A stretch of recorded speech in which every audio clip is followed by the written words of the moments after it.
ഞാനിപ്പോൾ ഈ നിൽക്കുന്നത് കണ്ടൽക്കാടുകളുടെ നടുവിലാണ്. എൻ്റെ സൈഡ് നിങ്ങൾ നോക്കിയറിയാം, ഫുള്ള് വെള്ളത്താൽ ചുറ്റപ്പെട്ട സ്ഥലമാണിത്. ഈ റിസോർട്ടിൻ്റെ പേര് ബെൽ ഫാംസ് ആൻഡ് റിസോർട്ട്സ് എന്നാണ്. ഇത് വളരെ നേച്ചർ ഫ്രണ്ട്ലി ആയിട്ട് റിസോർട്ടാണ്. അത് വളരെ ക്ലോസ്ഡ് നേച്ചറാണ് ഇവിടുത്തെ ഓരോ കാര്യങ്ങളും അറേഞ്ച് ചെയ്തേക്കുന്നത്.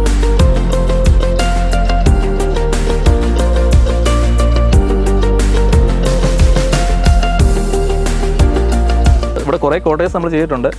അപ്പം നമ്മൾ ചെയ്തൊരു കോട്ടയിന് ഫ്രണ്ടിലാണ്. ഇവരെ ഇതിന് വിളിക്കുന്നത് റോയൽ സ്യൂട്ട് എന്നാണ്. അപ്പോൾ ഇതിൻ്റെ ഒരു പ്രത്യേകത എന്ന് വെച്ചാൽ ഇതിൻ്റെ നേരെ ഫ്രണ്ടിൽ ഒരു പൂളുണ്ട്, ഒരു സ്വിമ്മിംഗ് പൂൾ നമ്മൾ അറേഞ്ച് ചെയ്തിട്ടുണ്ട്. ഇവിടെ ഒരു നേച്ചറിലുള്ള കുറേ കാര്യങ്ങൾ മാക്സിമം നമ്മൾ ഡിസ്റ്റർബ് ചെയ്യാതെ മാക്സിമം അതിനെ മാക്സിമം യൂസ് ചെയ്തേക്കാണ് നമ്മൾ ഈ ഭാഗത്ത്. കാരണം കോസ്റ്റ് എഫക്റ്റീവ് എന്നൊരു കൺസെപ്റ്റാണ് നമ്മൾ കൂടുതൽ ഉദ്ദേശിക്കുന്നത്. ഈ ഒരു കണ്ടൽ ചെടി ഇതിനെ നമ്മൾ ഇങ്ങനെ നിലനിർത്തിക്കൊണ്ട് ചെറിയ രീതിയിൽ പെയിൻറ്റിങ് കാര്യങ്ങൾ കൊടുത്ത് നമ്മളൊന്ന് ഈ ഒരു ഫ്രണ്ടിൽ, അതായത് ഈ ഒരു കോട്ടയുടെ ഫ്രണ്ടിൽ ഒരു ആംബിയൻസിന് വേണ്ടി നമ്മളിതൊന്ന് വൃത്തിയാക്കി എടുത്തിട്ടുണ്ട്.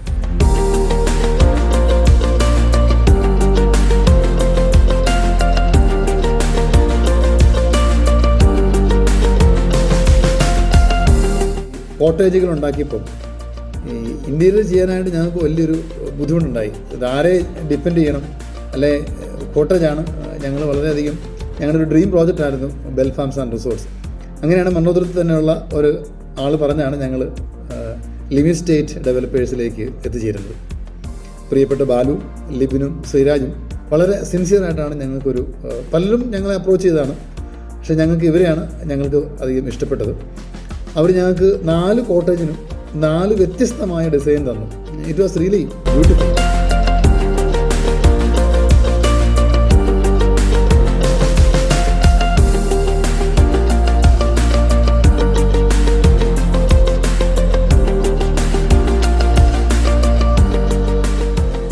കൊമേഴ്ഷ്യൽ പ്രോജക്റ്റുകൾ, അതായത് നമ്മൾ ഇവിടുത്തെ കേസിൽ നമുക്ക് റിസോർട്ട് പ്രൊജക്റ്റ്. അപ്പോൾ ഈ റിസോർട്ട് പ്രൊജക്റ്റ് അല്ലെങ്കിൽ നമ്മൾ റെസിഡൻഷ്യൽ കൺസെപ്റ്റ് എന്നൊക്കെ പറയുമ്പോൾ, ഇപ്പം റെസിഡൻസിൻ്റെ കേസിലാണ് നമ്മളല്ലെങ്കിൽ നമ്മളൊരു ഹോം കൺസ്ട്രക്ഷൻ എന്ന് പറയുന്ന കേസാണെങ്കിൽ നമുക്ക് അതൊരു ലോങ് ടൈം ആണ് നമ്മൾ, അതായത് ഒരു ഇൻവെസ്റ്റ്മെൻറ്റ് എന്ന് പറയുന്നത് നമ്മളൊരു 50 years 40 years ആണ് നമ്മൾ ഇൻവെസ്റ്റ്മെൻറ്റ് എന്ന് പറഞ്ഞാൽ. സോ ഇവിടുത്തെ കേസിൽ നമുക്ക് ഇതൊരു കൊമേഴ്സ്യലാണ്. സോ ഇവിടെ നമ്മുടെ ബിസിനസ്സാണ് പർപ്പസ്. അപ്പോൾ മിനിമം ഇൻവെസ്റ്റ്മെൻറ്റ് മാക്സിമം പ്രോഫിറ്റ് എന്നുള്ള കൺസെപ്റ്റിൽ നമ്മളിവിടുത്തെ എല്ലാ കാര്യങ്ങളും വർക്കൗട്ട് ചെയ്തേക്കുന്നത്. അതായത് വളരെ കോസ്റ്റ് എഫക്റ്റീവ് ആയിട്ടുള്ള രീതിയിൽ കൺസ്ട്രക്ഷൻ ചെയ്യുക, ബട്ട് നമ്മൾ ആ ഒരു ഫീൽ ഗുഡ്, അതായത് എല്ലാ കാര്യങ്ങളും മാക്സിമം ലക്ഷറീസ്, അത് മിനിമം ഇൻവെസ്റ്റ്മെൻറ്റിൽ മാക്സിമം ലക്ഷറി എന്നുള്ള ഫീൽ നമ്മൾ കൊടുക്കുക എന്നുള്ളതാണ്. പിന്നെ റിസോർട്ട് പ്രൊജക്റ്റുകളുടെ മെയിനായിട്ടും ഓരോ ടൈമിൽ ഒരു 3 to 5 years ആണ് മാക്സിമം നമ്മളതിൻ്റെ ലൈഫ് സ്പാൻ കാണുന്നത്.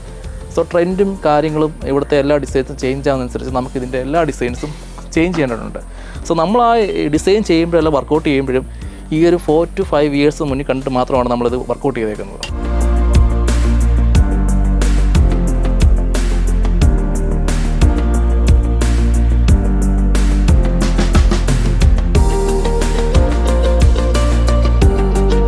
നമ്മൾ ഈ റൂമിൻ്റെ ഉള്ളിലേക്ക് വന്നു കഴിഞ്ഞാൽ ഈ റൂമിലൊരു ബെഡ് നമ്മൾ അറേഞ്ച് ചെയ്തിട്ടുണ്ട്. ഈ ബെഡ് കാരണം നമ്മൾ ഈ റൂം ഡിസൈൻ ചെയ്തേക്കുന്ന തന്നെ ഒരു ഫാമിലിക്ക് അല്ലെങ്കിൽ ഒരു കപ്പിളിന് maximum luxury and comfort maximum കിട്ടുന്ന രീതിയിലാണ് സെറ്റ് ചെയ്തേക്കുന്നത് നമ്മൾ. ഇപ്പോൾ ഈ റൂമിന് ഒരു അറ്റാച്ച്ഡ് ബാത്റൂം ഉണ്ട്. അതുകൂടാതെ ഒരു ബാൽക്കണി നമ്മൾ അറേഞ്ച് ചെയ്തിട്ടുണ്ട്. പിന്നെ ഈ റൂമിൽ അത്യാവശ്യം വേണ്ട സൗകര്യങ്ങളെല്ലാം നമ്മൾ അറേഞ്ച് ചെയ്തിട്ടുണ്ട്. ഈ ബെഡ് തന്നെ ആയാലും നമ്മൾ ബെഡ് പാനലും കാര്യങ്ങളൊക്കെ അത്യാവശ്യം ലക്ഷറീസ് ആയിട്ടാണ് ഒരു ഡിസൈൻ, ഒരു ക്ലാസിക് ഡിസൈനിൽ നമ്മളിത് ഫോളോ ചെയ്തേക്കുന്നത്. വാർഡ്രോബ് നമ്മളിവിടെ ഒരു അത്യാവശ്യം പേഴ്സണൽ കാര്യങ്ങൾ സൂക്ഷിക്കാനായിട്ട് വാർഡ്രോബ് നമ്മൾ പ്രൊവൈഡ് ചെയ്തിട്ടുണ്ട്. പ്ലസ് ഒരു വർക്കിംഗ് ടേബിൾ പ്രൊവൈഡ് ചെയ്തിട്ടുണ്ട്. പിന്നെ നമ്മൾ സീലിംഗ് കൊടുത്തിട്ടുണ്ട്. ഇപ്പോൾ സീലിംഗ് ഒക്കെ നമ്മൾ നോക്കുമ്പോഴും അത്യാവശ്യം കോസ്റ്റ് എഫക്റ്റീവ് ആണ്. നമ്മൾ നോക്കിയാൽ അറിയാം, ഇതെല്ലാം ഒരു PVC ടൈപ്പ് സീലിംഗ് ആണ് കൊടുത്തേക്കുന്നത്. നമ്മൾ മാക്സിമം കോസ്റ്റ് എഫക്റ്റീവ് എന്നുള്ള വേയിലാണ് നമ്മൾ ഈ ബെഡായാലും ശരി, സീലിംഗ് ആണെങ്കിലും ഈ വാർഡ്രോബ്സ് ആണെങ്കിലും എല്ലാം നമ്മൾ അറേഞ്ച് ചെയ്തേക്കുന്നത് അങ്ങനെ ആ രീതിയിലാണ്.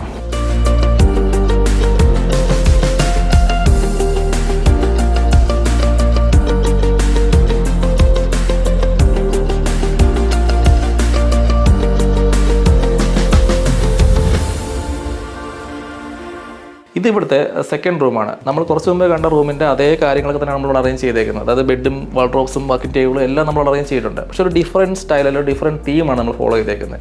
ഇപ്പോൾ ഒരു കസ്റ്റമർ വന്നു കഴിഞ്ഞാൽ ഒരു തവണ വന്നിവിടെ സ്റ്റേ ചെയ്തു, അല്ല വീണ്ടും അവർക്കൊന്ന് വന്ന് സ്റ്റേ ചെയ്യുമ്പം സെയിം ഒരേപോലെ ഇരുന്ന് കഴിഞ്ഞാൽ അവർക്കൊരു മടുപ്പ് തോന്നും. അപ്പോൾ നമ്മൾ ആ ഒരു ഫീല് മാക്സിമം ഒഴിവാക്കാനായിട്ടാണ് എല്ലാ ഓരോ റൂമുകളും ഡിഫറെൻറ്റ് സ്റ്റൈലിൽ നമ്മൾ അപ്രോച്ച് ചെയ്തേക്കുന്നത്. അതുകൊണ്ട് തന്നെ ഈ റിസോർട്ടിൻ്റെ ആൾക്കാർ ഈ ഓരോ റൂമിന് ഓരോ പേരാണ് കൊടുത്തേക്കുന്നത്.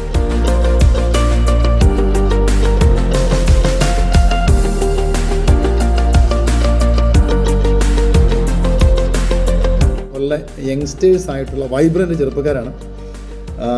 എനിക്ക് അവരുടെ പ്രത്യേകത തോന്നിയത് അവർ ആ വർക്കിനോട് വളരെ സിൻസിയറാണെന്ന് എനിക്ക് തോന്നി. ഓക്കെ, അവരതിൻ്റെ പുറകെയുണ്ട്.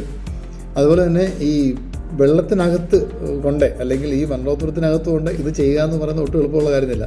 എന്നാൽ നല്ലൊരു ബഡ്ജറ്റാണ് അവർ ഞങ്ങൾക്ക് തന്നതല്ല. അത്ര വലിയ ഭയങ്കരമായ ബഡ്ജറ്റൊന്നും ആയിരുന്നില്ല, റീസണബിൾ ആയിരുന്നില്ല. അവർ നല്ല കഴിവോടെയുള്ള അവരുടെ വർക്കേഴ്സ് എല്ലാം നല്ല സിൻസിയർ, നല്ല കഴിവുള്ളതാണ്. പ്രത്യേകിച്ച് കാർപ്പൻറ്റേഴ്സും പെയിൻറ്റേഴ്സും ഒക്കെ വളരെ മിടുക്കരായിരുന്നു. അങ്ങനെ വളരെ മനോഹരമായ രീതിയിലാണ് ഇവർ ഈ വർക്ക് ഞങ്ങൾക്ക് ചെയ്തു തന്നത്.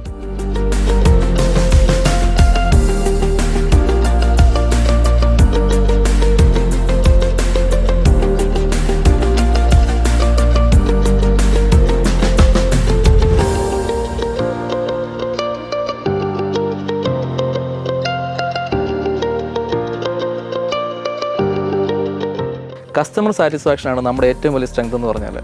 അപ്പോൾ ഇതുപോലുള്ള കൺസ്ട്രക്ഷൻ റിലേറ്റഡ് വീഡിയോസ്, ഇതുപോലുള്ള ഡിഫറെൻറ്റ് കൺസെപ്റ്റുകൾ കാണാനായിട്ട് നമ്മുടെ ചാനൽ സബ്സ്ക്രൈബ് ചെയ്യുക. താങ്ക്